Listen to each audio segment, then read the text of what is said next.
Imagine for a second being told that your deepest sense of meaning, your moral compass, and your entire understanding of the universe, that all of it is nothing more than a neurological byproduct. Right, basically a trick. Exactly. A trick played on you by natural selection just to keep your ancestors alive. Hmm? I mean, it is a incredibly heavy thought, Well, right? it definitely sets the stage. It does. And before we get too far, you're experiencing a unique two-host AI conversation powered by Google's Notebook LM for deeper, more dynamic book analysis. And we should add a quick reminder for you listening that this is an educational discussion, not original research. Yes, very important. We are aiming to analyze the material impartially, without taking any political or religious sides whatsoever. Well, that provocative hook brings us directly to the book at the center of our analysis today. We are looking at Richard Dawkins' 2006 popular atheist polemic, The God Delusion. A huge cultural touchstone. Absolutely. And to truly grasp what this book is trying to achieve, we really have to look at the context in which it was published. The post-September 11th era. Precisely. The rise of what became known as New Atheism. In that specific cultural moment, secular intellectuals were increasingly pointing to religion as the root cause of global violence and tribalism. So the stakes felt incredibly high for the author. They did. The author's stated goal is not merely to unsettle believers or, just stir the pot. As the author explains, the objective is to actively gain converts to atheism. To make a positive affirmative case. Right, making the case for non-belief as an intellectually honorable and absolutely necessary position. And our mission today is to take that affirmative case and really put it under the microscope. We want to use a rigorous framework to analyze the book objectively. Which means looking closely at the arguments themselves. Exactly. Mapping its boldest claims to its actual evidence, looking at the ethical implications, and hunting for logical fallacies. Let's start with the big one. The core thesis. The book's absolute major claim is that God almost certainly does not exist. And the mechanism the author uses to argue this is what he calls the ultimate Boeing 747 argument. Yes, that is a highly memorable analogy within the text. Here's where it gets really interesting. The premise is that believers often argue the universe is too complex to have happened by chance. So it needs a designer. That is the classic teleological argument. Right, but the book flips that entirely on its head. It argues that any designer capable of creating a complex universe must themselves be incredibly complex, Therefore, that designer would require their own designer. triggering an infinite regress. Who designed the designer? It is a logically interesting approach, and it certainly works as a rhetorical counterpunch. But as our analysis reveals, it is ultimately misapplied. Misapplied how? Well, the argument assumes that God must be biologically complex in the exact same way that a physical organism or a machine like a 747 is complex. The book insists that complexity is always the result of a long, gradual evolutionary process. Wait, but isn't it fair to say that applying the rules of biology to a concept that philosophers have always said doesn't even have a physical body, isn't that a bit of a mismatch? Exactly. That is the core issue. Classical philosophy and theology define the divine as perfectly simple, not a composite of physical parts requiring prior assembly. Right, they were talking about a completely different category of existence. So the book applies a biological standard of complexity to a non-biological metaphysical concept. By doing so, it weakens the evidence for this specific claim because it is attacking a premise that classical theologians do not actually hold. That brings us to the book's next major claim, which I think leans heavily on the author's actual expertise. The evolutionary biology aspect. Yes. The book suggests that natural selection makes a creator completely unnecessary as an explanation for the universe. Because evolution works so well. Exactly. The argument is that because evolution perfectly explains the apparent design we see in nature, like the human eye or the wings of a bird, we simply do not need to look for any metaphysical answers. Science has it covered. What's fascinating here is how the book commits a profound category error. Let's get into that. The evidence for natural selection as a biological mechanism is incredibly well supported within the scientific community. There is no debating the brilliance of that scientific explanation. It is solid science. It is. However, the book takes that biological mechanism and stretches it into a metaphysical absolute truth. It's like trying to use the thermometer to measure how beautiful a symphony is, right? If the thermometer doesn't register a temperature change, You conclude the music doesn't exist. That is a perfect analogy, extending an explanation of how physical traits evolve to definitively claim there is no transcendent ground of reality is simply using the wrong conceptual tool for the job. The tool wasn't built for that. Science is beautifully designed to measure the natural empirical world. It is structurally incapable of measuring the supernatural or metaphysical. Which leads right into the book's arguments about morality. And honestly, I think this is arguably the strongest and most compelling part of the book. The secular ethics argument. Yes. The author claims that atheists can be profoundly moral without God. The evidence offered is that secular ethics are grounded in empathy, reciprocity, and our evolved social instincts. We cooperate because it helps the species survive. Exactly. This is broadly accepted across modern philosophy and evolutionary psychology. But then, and this is a sharp turn, the book pivots to a highly controversial claim. The indoctrination argument. Right. It claims that raising children in a religious tradition is literally a form of child abuse. Yes. The book argues that labeling children with their parents' faith, calling someone a Catholic child or a Muslim child, constitutes profound psychological harm. It argues children should be free to choose their beliefs when they are older. Wait, but championing a child's right to intellectual autonomy is a genuinely moral stance, isn't it? Why is the text's claim considered thin here? It is a great question. Championing autonomy is absolutely a moral goal. The issue is not the goal. It is the evidence used to support the claim of abuse. The distinction between education and abuse. When we look for the clinical data supporting this within the text, it is quite thin. It is asserted polemically rather than clinically. So it's more of a rhetorical device. The analogy equating standard religious upbringing to severe physical or emotional abuse is highly hyperbolic. It relies on extreme examples rather than robust psychological data about average religious families. Okay, let's unpack this using a really helpful tool. There is a great framework by the philosopher Mortimer Adler for figuring out how strong an argument really is. The epistemological hierarchy. Yes, he breaks human thought down into a hierarchy: opinion, knowledge, understanding, and wisdom. It's a brilliant way to filter information. Let's run this text through that filter to see where it stands. How does the book map onto Adler's hierarchy? Let us start at the foundational level, opinion. The book famously compares belief in God to belief in a flying spaghetti monster or the tooth fairy. Which got a lot of traction online. It did. But under Adler's framework, this is purely rhetorical opinion.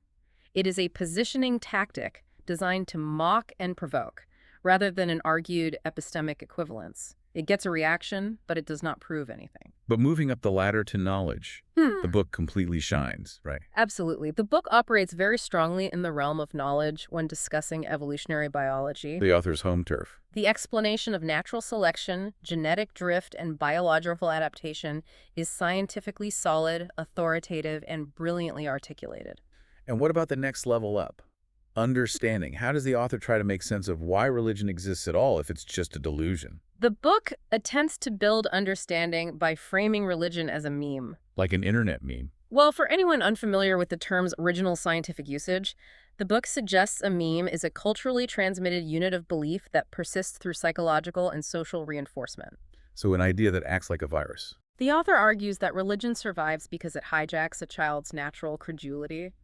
Children are evolutionarily wired to believe what their parents tell them so they don't wander off cliffs, and religion piggybacks on that survival trait. It's a genuinely fascinating attempt to build a systemic understanding of human culture.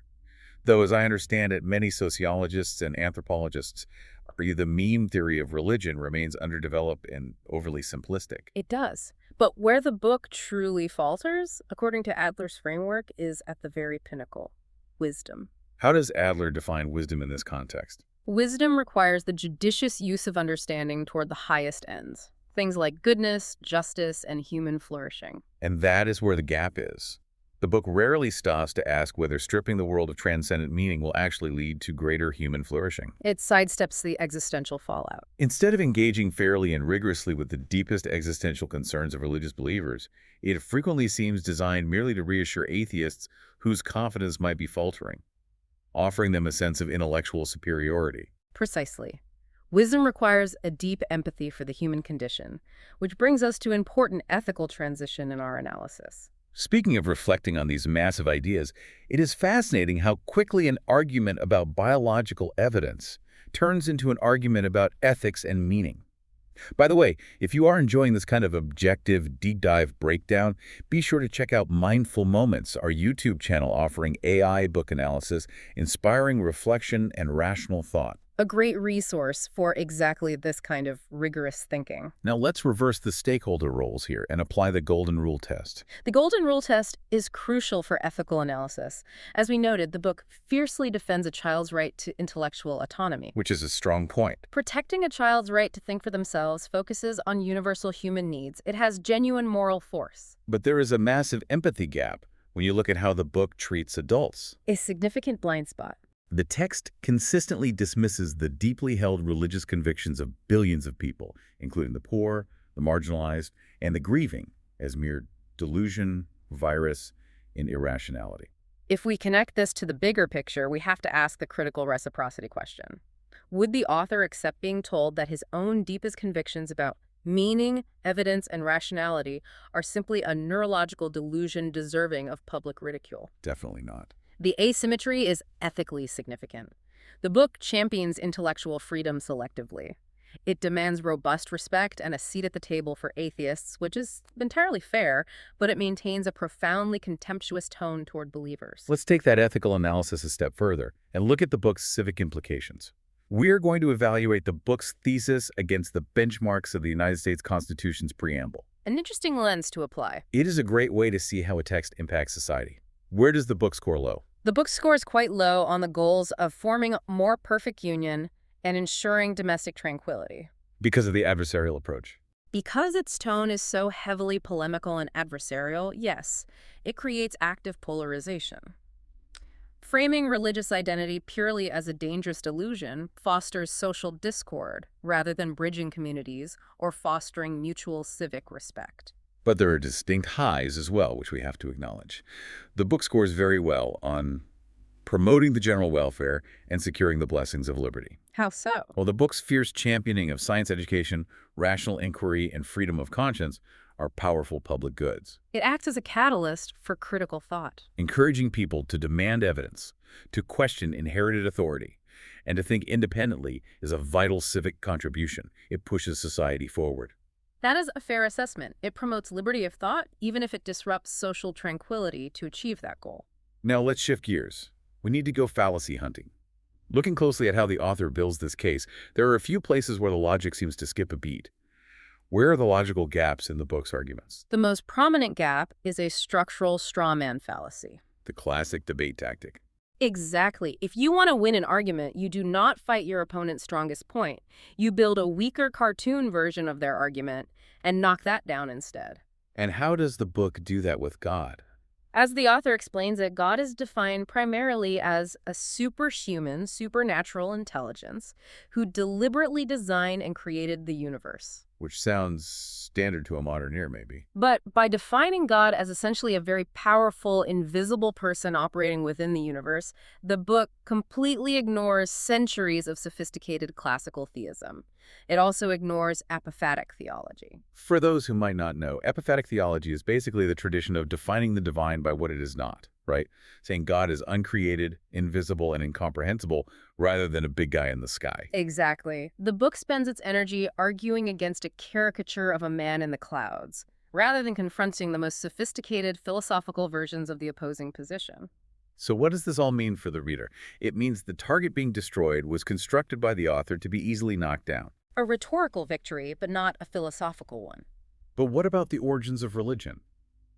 The book spends a massive amount of time on evolutionary psychology, explaining why we evolved to believe. That brings us to the genetic fallacy. This is a fascinating psychological trap.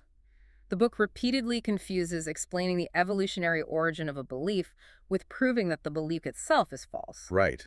Just because we can map the evolutionary advantage of recognizing mathematical patterns because it helped our ancestors count predators or forage for food does not mean mathematics is a delusion. The utility of a belief doesn't negate its truth. Explaining why we believe something tells us absolutely nothing about whether the belief itself corresponds to reality. Precisely. The origin of a belief and the truth value of a belief are two completely separate philosophical categories. Furthermore, the book also relies heavily on false dichotomies. Forcing the reader to choose between two extremes, right? Yes. It presents a stark binary. You either accept evolution, science, and rationality, or you accept religion, Bronze Age myths, and ignorance. which leaves no middle ground. This completely ignores the vast historical and contemporary tradition of scientists who hold deep religious beliefs and the theologians who fully embrace evolutionary biology without contradiction. And underneath all of this is that category error we mentioned earlier. The book imports the empirical tools of natural science to measure a metaphysical ground of being. Returning to your earlier point, If you use a thermometer to measure a symphony, you will conclude the symphony does not exist. It is simply the wrong tool for the job. this raises an important question about the book's overall legacy as we synthesize our analysis. Let's recap that legacy. The strengths are undeniable. The book effectively democratized atheism. It made non-belief accessible. It gave millions of people who felt alienated or oppressed by institutional religion a vital, articulate vocabulary for non-belief. Its defense of science and secular ethics is robust, passionate, and culturally significant. We must balance that cultural impact with its critical weaknesses. The philosophical arguments often remain at an undergraduate level, dismissing complex theology without ever truly engaging it. It punches down in a way. The alienating tone frequently preaches to the choir while actively repelling the very skeptics it aims to persuade. And persistently, the book conflates possessing scientific information with possessing true philosophical understanding. Let's distill all of this into a clear, comprehensive summary. The God Delusion remains a cultural watershed that boldly defends scientific literacy, secular ethics, and the intellectual autonomy of children. By challenging religious privilege and demanding empirical rigor, it gave millions of vital vocabulary for non-belief. However, its brilliant grasp of evolutionary biology is frequently hampered by its blunt philosophical tools. It relies on a polemical tone that alienates the very believers it seeks to persuade, often attacking caricatures of faith rather than its most sophisticated traditions. Ultimately, this book matters deeply, not because it successfully disproves the divine, but because it forces every reader, believer, and skeptic alike to rigorously examine the foundations of their morality, their worldview, and their intellectual honesty. That is a phenomenal summary, and it perfectly sets up our 3 key insights to leave you with today. Number 1, critical thinking requires understanding the precise scope of science. The book is absolutely brilliant when explaining biological complexity, but extending that biological explanation to definitively declare God does not exist is a profound category error. Science beautifully explains the natural world. It cannot empirically measure the metaphysical. Insight number 2, we must carefully distinguish between cultural significance and philosophical rigor. The book is massively significant as a cultural polemic that legitimized open atheism and challenged institutional religious privilege. However, its philosophical rigor is simply unmatched against the complex, ancient traditions it so casually dismisses. And insight number 3, which leaves us with the deepest unasked question of the book. Can meaning, moral courage, and human flourishing be fully sustained by naturalism alone? The book aggressively dismantles the transcendent, but it never seriously asks what it takes to build a deeply fulfilling human life in the void left behind. That is a profound question, and something for you to explore on your own. For more, check out the Mindful Moments channel and our podcast, where rational thought meets the full range of human experience. Click the link on screen for the in-depth book analysis. Subscribe, share, purchase via link, and think critically.